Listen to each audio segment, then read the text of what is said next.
All right, hi, LALAWorld community. This is the second AMA session with CEO and founder of LALAWorld. So, as you all may know, we have a lot of questions for Mr. Sankalp. And right now, Mr. Sankalp is here at about 7:15 p.m. in the Singapore office, and we'll be answering your questions one by one, according to the most upvoted comments on Reddit. So, Mr. Sankalp, how are you? I'm good, Kevin. Thank you very much for being here with me. First of all, hello everyone. Again, excited to be here with you. A lot of progress on a daily basis. We were at the United Nations Global Compact Sustainability Forum Roundtable today. Went very well. We met a lot of like-minded companies, teams, people who want to achieve the same goal as we are. But this session is more about answering your questions that you have been putting forward. So here we are, ready to go. Please. All right. Thank you, Mr. Sankalp. All right, Mr. Sankalp. So for the first question, what is the progress on the wallet? Recharges, bill pay, remittance. What is the current status on the integrations? Excellent. I'll not go into what different products and services we have, because all our community is well aware of products and services. On the Lala wallet side, I'm proud to announce that next week, by end of next week Friday, we will come up with a brand new UI UX for our wallet and release it. Re-release it in a couple of jurisdictions and keep on adding one jurisdiction every 2 weeks, either with Lala Pay or Lala Lens or Lala Transfer. We're working on all three products simultaneously, and wherever we have a great partnership, that's where we'll keep on pushing our Lala wallet. I insist, I urge each one of you to download the Lala wallet on Google Play Store and give us feedback, positive, negative. I'm sure you'll love the whole experience. We worked really hard on it. Everybody can create your Lala IDs on it, and soon we'll be in the next 45 odd days we'll be introducing the Lala score inside the wallet as well for everyone to play around and get your unique IDs, your unique Lala scores, and we'll continue to enhance the experience as we go. One part is increasing the geographical presence, and another is increasing the product. On the product, as you know, we are very focused on lending and cross-border remittances. On lending, we have micro lending and nano financing. We are again proud to announce that we will start our first loans in June this month, by end of the month, if not before, whereby we are engaged in India in two main cities, in Surat and Delhi, whereby we will be doing local credits, micro credits to local workers and families of migrants, and also we will start lending to a select group of partners in other jurisdictions, primarily in Indonesia, Myanmar, and Philippines. That's where we are working. But up until we are almost there. I'm not gonna announce that, but the overall target here is to do about 100,000 micro loans in Q3, and if we can ramp that up, we quickly want to take it to about 500,000 loans by end of the year. Along with that, we want to, with starting with India and one more country now. In Q3, we want to be in at least 4 to 5 jurisdictions, and Q4 take it to around 10 jurisdictions from a Lala Lens point of view, and also in the process by August end we are targeting to fully automate the system driven by AI on Lala Score, machine learning on the whole system, smart contracts on the system, fully technical integration, so that we can provide the whole platform as a franchisee service to our lending partners, which includes tech, capital, and the whole marketing and associated credit underwriting, consulting around that, so that we become a product. We do direct lending in one or two jurisdictions, and other partners we kind of give everything as a fund of funds, as a technology fund of funds, but with very clear goals defined to them, that you have to invest in here these 4 products.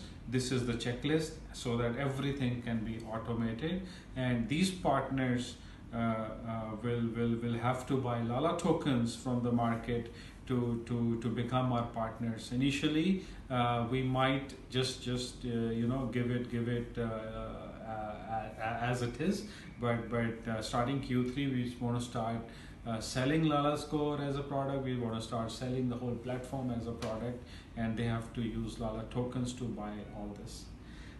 Coming to remittance, as you know, we're building a box which is a full remittance tech product, which has each and every different tech platforms already integrated into it. A few integrations are happening. I think we are still about 45 to 60 days away for the full box to be ready. But in the meantime, there is some big news coming next week on something on the license that we have done. There is a couple of very senior guys joining us to run the whole traditional form of business, as well as the Stellar and the blockchain piece, and this will be probably the world's most comprehensive transfer system, whereby each and everything will be integrated into it. And again, just like Lala Lent, we want to give this as a product. For example, like Stellar is selling Stellar as a platform to its products, or Ripple is selling as a platform to its products.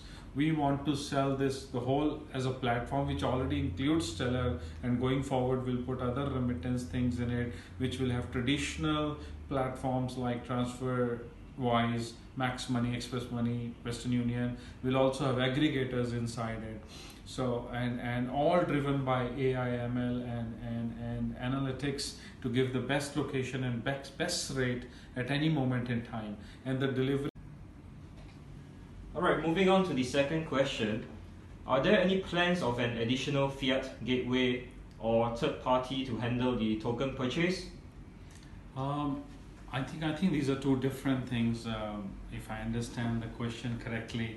Definitely there are plans to get a Fiat gateway, because we still live in a Fiat regulatory world, and for mass adoption Fiat is still necessary. So we are in conversations with one of the largest Fiat gateways in Asia, called Asia Pay, but the integration has not started yet, and we have already integrated a couple of gateways in a couple of jurisdictions.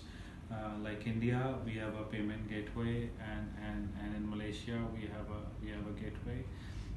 On the third party purchase of Lala tokens, I'm not clearly sure what the question is, but if I understand correctly, I think as and when there is an opportunity or a requirement that we should purchase Lala tokens from a third party via a third party, yes, we are open. We are very flexible. Alright, moving on to the third question. Will there be a fixed Fiat rate with variable token rate? So a merchant who has to pay $5,000 will always pay $5,000, but this could be 50,000 tokens or 10,000 tokens depending on market conditions? Absolutely. I think this question was very clearly defined in the token economics, whereby the rate or that the merchant or the partner or the vendor has to pay to purchase Lala tokens will depend on many factors, and also will vary from product to product, and those factors could include geographical factors, because a merchant in Africa will not pay what a merchant in Singapore would pay. That would also include the amount or the customer base that they have, the kind of people that they come there. But answering in short, yes, it will be variable with the market conditions or the exchange price of the token.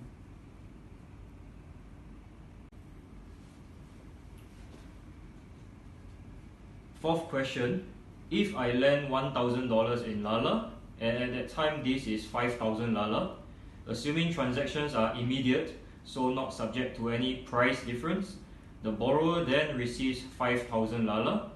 If the market price of LALA spikes or drops, does that in any way affect how much fiat the borrower will receive on payout?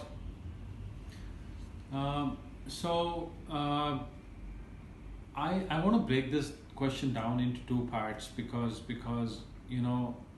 we have cleared this several times, and I would like to take this opportunity to clear it again. There is a fiat wallet and there is a crypto wallet. In some jurisdictions, I am just not allowed to touch crypto, and in some jurisdictions, and I think going forward, all the jurisdictions will allow crypto, and that is where this product will be applicable. In terms of answering this particular question, the transfer of LALA tokens or funds will be instantaneous from the investor to the borrower, so there is not a question of spike or anything. Also, there will be an option of a pre-agreed rate or a pre-agreed time, in which case again the spike does not matter. What matters is at the time of return, the prices could be different and prices will be different, and that is where we have a margining mechanism not fully developed yet. And like I said, I think the first job is to get our lending right and lend to about 100,000 micro credits, and simultaneously have this full-fledged product, one for our fiat partners and one for our crypto partners. And also in the process, we are tying up with a crypto wallet, which we will announce next month in July. The testing, integration, everything is going on, so that this particular product can be launched with our first partner. Fifth question, how does LALAWorld help merchants and service providers connect to the ecosystem? Is there an interface in the works that they will be able to use? So very good question, and we debated for the longest time how to do this, because there are multiple options available today. You could use a crypto POS, you could use a hardware like a Square hardware device, you could use a mobile MPOS kind of thing. You could give both of them some form of like a QR code at the shop where the customer can just put his QR code, or some other form of like a hardware wallet where the money, fiat or the crypto, is transferred to this guy. But in the end, we came to the conclusion that I think the hardware wallets, the fiat hardware wallets or the POS systems are gradually declining, because especially in these emerging markets where we are seeing this trend for the last 2.5-3 years, that might as well give a separate wallet to the merchant with his own unique QR code, and that can be a ever-changing QR code, or that's a fixed QR code, and the customer has his own, and they just connected with the NFC or through a local system.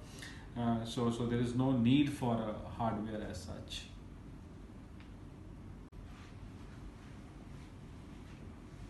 Sixth question, are there plans of a token swap?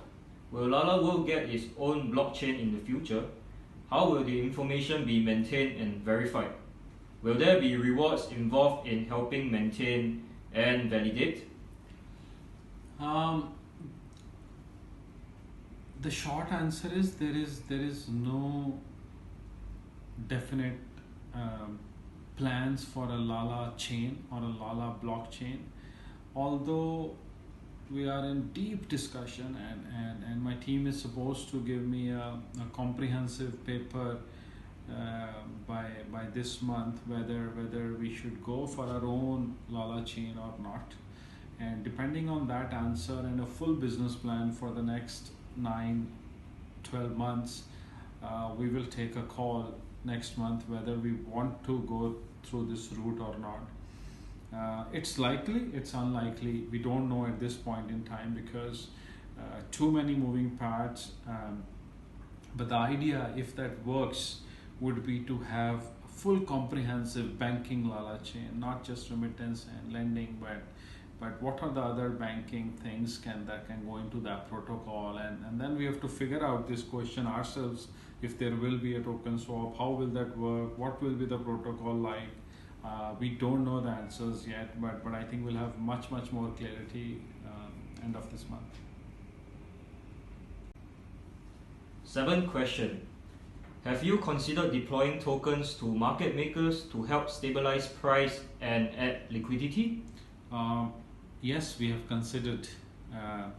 Have we done it or not done it is a different topic, but yes, we have considered, and I think I believe every ICO should consider before the ICO itself, because this is how the exchanges and the markets are working today. Moving on to the 8th question. Launching an ICO is extremely difficult. If you were to start from scratch, what things would you do differently this time? What have you learned so far? I could write a book on that. I could like I said, definitely write a book on that, and we have learned a lot, and I think we continue to learn every day. The markets are changing so rapidly that what was right a year ago is not right anymore. I think just like yourself, I am amazed, I am surprised how a company with no product can raise $4 billion. But that is how the markets are. In hindsight, I think we would definitely do few things differently. We would have maybe more number of tokens, but that is both a blessing as well as a curse. We would probably have some exchanges already give us definite timeline before the end of the ICO. We would have more engagement with few of our partners to put a ready product, etc. But I think all said and done, we have been still one of the best run ICOs, and there does not go one point in the community that is not answered to, that is not looked after, that is not concerning us, because we want to deliver the best. But sometimes things are beyond your control, and sometimes we are humans and we make mistakes. But we are very smart cookies, and we learn and we improvise and want to deliver you the best. For the 9th question, will you be looking into expanding to the South American market? There are no plans as such for the foreseeable future, but if there is a right opportunity, right partners, and my product, lending tech product and the LALA transfer tech product are ready by Q3, why not bring it up? For the 10th question, what would LALA base its index price on? With 3 exchanges already and several pairs, LALA BTC, LALA ETH, LALA USD Tether, there is at least currently a price difference depending on exchange, pair, time of day, and also spread and depth of order books. I think it's more of a question of what the community wants to see on the exchanges, and what we've realized is most of our volumes is on KuCoin, and since we are an ERC20 token, and since even our ICO was based on Ethereum pricing, I think that is what the index should be based on. Unless tomorrow, we are trying and talking to Huobi, Bittrex, Binance, etc. One of that works or all of that works, it'll be a different story. Then it might be a weighted average kind of thing. But I don't think we have finalized that as of now. Great. For the final question, when will Sankalp shave his beard off? Let's get everything working Q3, and when everyone is happy and we are to the moon, I will shave it off for you, definitely. Will we be taking a video of you shaving it off? Absolutely, why not? Definitely done. That's a promise. Great. Alright, thank you very much for Sankalp for your time, and thank you for the community for supporting us all the way for the past few months, especially during the tough periods of time whereby we had problems speaking with exchanges, getting us listed on big exchanges. We are still trying, and we can't promise anything, but we are working our best. So thank you very much, Sankalp, and as well as the community. See you next time. Thank you, guys.